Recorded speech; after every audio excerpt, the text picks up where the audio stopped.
Com a gente, a Valesca ligado no Pinha, abraço ao nosso amigo Carlão ligado aí com a gente, Lerto Ludwig, a você na internet, alô Mel Salviano, chega pra cá pra dar aqueles abraços daqui a pouco. Essa daqui.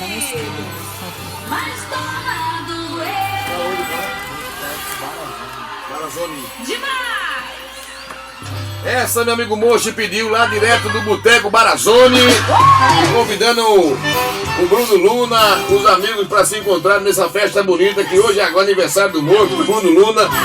Decidiram fazer a festa tudo junto.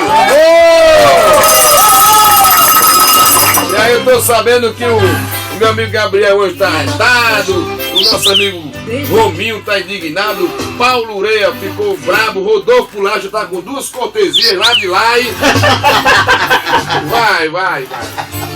E a música especialmente para esse momento, antes de voltar com o Abimael Gomes, para a gente concluir o bloco de informações, de papo, com o Abel Salviano falando, com o nosso amigo Abimael cantando. Essa daqui é a cara dos aniversariantes de hoje. Atenção! O Ninho de Pombo canta pra emocionar. Meu amigo, você tá no trânsito? Lamento.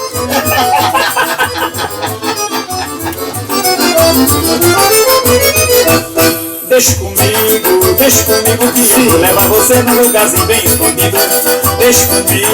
Deixa comigo que eu vou levar você num lugarzinho bem escondido.